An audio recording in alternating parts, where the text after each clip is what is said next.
नमस्कार मित्रांनो, स्वागत आहे तुमचं परत एकदा डी.एम.आर नर्सिंग यूट्यूब चॅनल. तर मित्रांनो पहा, आज एक नवीन वॅकन्सी अपडेट घेऊन आलो आहे, जी काय असणार आहे NHM अंतर्गत. तरी ठीक आहे. तर पहा, NHM नॅशनल हेल्थ मिशन अंतर्गत नाशिक जिल्ह्यामध्ये ही पदभरती असणार आहे. तुम्हाला फक्त मुलाखत द्यायची आहे.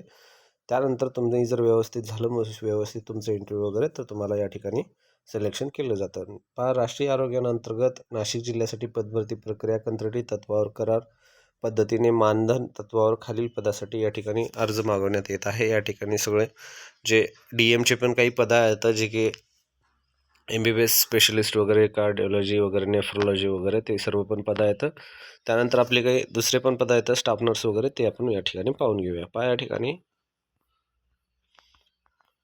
पहिलं जे आहे या ठिकाणी पहा, तर या ठिकाणी जे आहे मेडिकल ऑफिसरमध्ये पहा 38 पदं आहेत. 38मध्ये MBBS त्यांचं क्वालिफिकेशन आहे. ॲज बिलो या ठिकाणी प्लेस ऑफ पोस्टिंग जे आहेत ते प्रत्येक याच्यानुसार दिले आहेत. 60,000 या ठिकाणी तुम्हाला मानधन असणार आहे. त्यानंतर नेक्स्ट जे आहे या ठिकाणी पब्लिक हेल्थ मॅनेजरमध्ये पहा, या ठिकाणी ही एक खूप चांगली पोस्ट असते मित्रांनो, पब्लिक हेल्थ मॅनेजर, ज्यामध्ये ओपन एक जागा निघाली. एनी मेडिकल ग्रॅज्युएट अर्ज करू शकतो.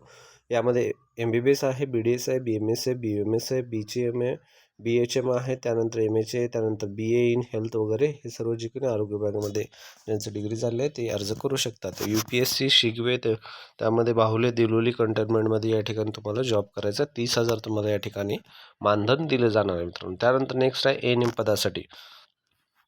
ANM पदासाठी एक जागा निघाली आहे. तर पाहिजे कोणी ANM आहे, ANM वाले अर्ज करू शकतात. यामध्ये ओपनसाठी एक जागा आहे, ज्यामध्ये UPSC शिगवे, भोवळे आणि देवळाई कंटोनमेंट जे आहे त्यामध्ये या ठिकाणी तुम्हाला जॉब करायचा. 18,000 या ठिकाणी तुम्हाला मानधन दिलं जाणार आहे. फक्त एकच जागा आहे मित्रांनो. त्यानंतर एक्सरे टेक्निशियनसाठी जे आता 2 जागा आहेत, 12वी+ डिप्लोमा असणं गरजेचं आहे.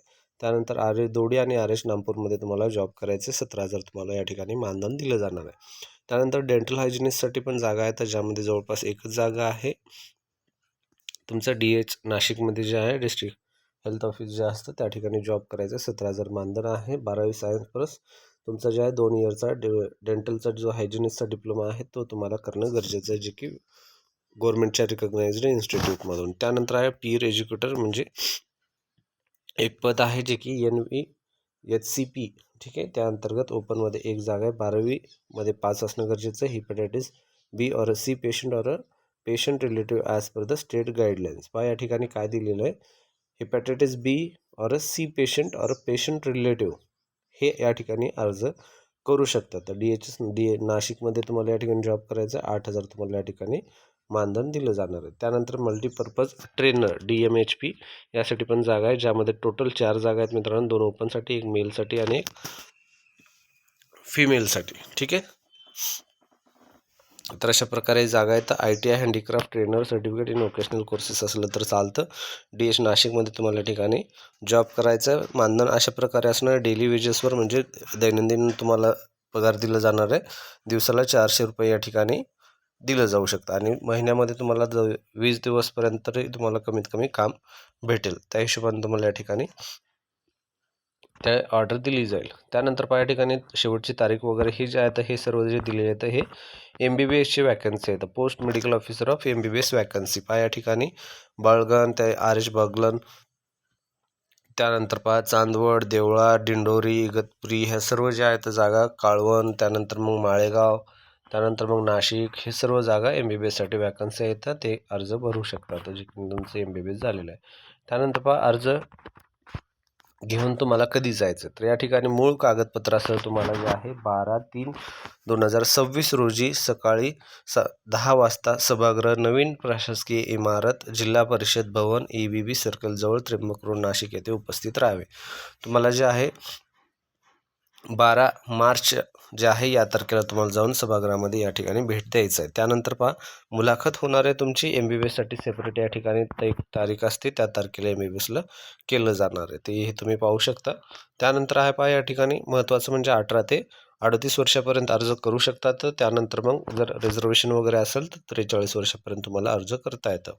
शासकीय कर्मचारी यांच्या पूर्वीच्या शासकीय कर्मचारी कार्यकाळात कुठल्याही प्रकारचं गंभीर गुन्ह्याची नोंद वगैरे त्यांच्यावर नसली पाहिजे. म्हणजे अगोदर जॉब वगैरे केलेत आणि काहीतरी त्यांच्यावर गुन्हा वगैरे किंवा गंभीर काही आरोप वगैरे असेल तर त्यांना घेतलं जाणार नाही. त्यानंतर खुल्या प्रवर्गातील पदाकरता ₹150 जे कोणी आहेत आणि राखीव प्रवर्गातील पदाकरता ₹100ची डिमांड ड्राफ्ट जोडणे आवश्यक आहे व डिमांड ड्राफ्टच्या मागे स्वतःचे नाव हे आणि त्यांची साईन. सदरचा डिमांड ड्राफ्ट जो आहे district integrated health and family welfare society Nashik non PIP या पदाचा नाव असावा. आता या ठिकाणी तुम्हाला काय करायचं सांगतो. 12 तारखेला तुमचं जे आहे त्या दिवशी डायरेक्ट तुम्हाला जायचं आहे. जाण्या अगोदर तुम्हाला या नावाचं जे नॅशनल बँक हे आहेत, नॅशनल बँक जसं की SBI वगैरे त्या बँकेद्वारे तुम्हाला हे नावाचा DD काढून घ्यायचा आहे. जर तुम्ही कास्टमध्ये असाल तर ₹100, ओपनमध्ये असाल तर ₹150 हा DD असणं तुमच्यासोबत गरजेचं आहे. ठीक आहे. त्यानंतर फार महत्त्वाची काही माहिती सांगितली. आता निवड ही जी प्रत्यक्ष यादी संकेतस्थळावर प्रसिद्ध करण्यात येईल तुमचं जेव्हा मुलाखत होईल तेव्हा. त्यानंतर ही पूर्णपणे एकदम निव्वळ पद्धतीची कंत्राटी पदभरती असणार आहे. शारीरिकदृष्ट्या आणि मानसिकदृष्ट्या तुम्ही सक्षम असलं पाहिजे. त्यानंतर कालावधीत त्यांच्या सोयीनुसार ठिकाण वगैरे बदलण्याची शक्यता असू शकते आणि ते तुम्हाला कळून सांगितलं जाईल. त्यानंतर बदलीकरता जे आहे तुम्ही कोणतेही डिमांड करू शकत नाही की आम्हाला बदली या ठिकाणी पाहिजे, जॉब या ठिकाणी पाहिजे वगैरे. ते सर्व ते त्यांच्या हातात असते. अपूर्ण आणि अर्धवट जर अर्ज दिला असेल तर त्यांचा विचार केला जाणार नाही, डायरेक्टली तो रिजेक्ट करता येईल. ठीक आहे, त्यांच्याद्वारे. त्यानंतर जेव्हा तुमची जर निवड झाली असेल तर तुम्हाला ₹100 बॉन्ड पेपरवर तुमचा जो आहे करारनामा तो बनवून द्यावा लागेल त्यांना. नियुक्ती आदेश मिळाल्यापासून 7 दिवसाच्या आत तुम्हाला त्या ठिकाणी जे आहे रुजू होणे बंधनकारक असते. जेव्हा जर तुम्ही ऑर्डर भेटला तर तुम्हाला 7 दिवसाच्या आत जाऊन त्या ठिकाणी तुम्हाला जॉईन करायचं मित्रांनो. त्यानंतर नेक्स्ट महत्त्वाचं, पद कमी जास्त करणे, भरती प्रक्रिया रद्द करणे हे सर्व राईट्स हे ऑथॉरिटीकडे असतात. ते त्यांच्यापाशी चेंजेस होऊ शकतात. हे अशा प्रकारचा फॉर्म आहे मित्रांनो. आता नॅशनल हेल्थ मिशन अंतर्गत या ठिकाणी तुमचा फोटो लावायचा आहे. पोस्ट ANMसाठी भरत असाल तर ANM करायचं आहे. नाव तुमचं, पप्पाचं नाव तुमच्या, त्यानंतर डेट ऑफ मंथ आणि year, blood group, gender, marital status, married, unmarried, national Indian. त्यानंतर एज, कास्ट, कोणत्या कास्टमधून भरताय ते सर्व तुम्हाला या ठिकाणी ॲड करायचं आहे. अप्लाइंग कॅटेगरी कास्ट असेल आणि जर त्याच कास्टमधून करत असेल तर त्याच कास्टचे अप्लाय करायचं. ठीक आहे. त्यानंतर मग अकॅडमिक प्रोफेशनल तुमचं जे काय आहे ANMचे मार्क वगैरे काय काय सर्व ह्या ठिकाणी तुम्हाला टाकायचं आहे.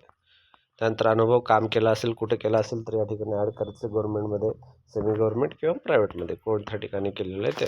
त्यानंतर तुम्हाला काही दुसरं कम्प्युटर प्रोफिशियन्सी येतं का, टायपिंग वगैरे येतं असेल तर ते तुम्ही यस करू शकता. सिग्नेचर करायचं आहे. त्यानंतर हे प्रतिज्ञापत्र या ठिकाणी दिलेलं आहे, ते तुम्हाला जोडून सबमिट करून द्यायचं मित्रांनो. ही संपूर्ण अशा प्रकारची माहिती आहे. शॉर्टमध्ये सांगायचं गेलं तर फक्त ANMसाठी जे आहे नर्सिंगच्या वॅकन्सी आहे, ज्यामध्ये ANMवालेच अप्लाय करू शकतात. बाकीचे दुसरे पण पद इतर आहेत.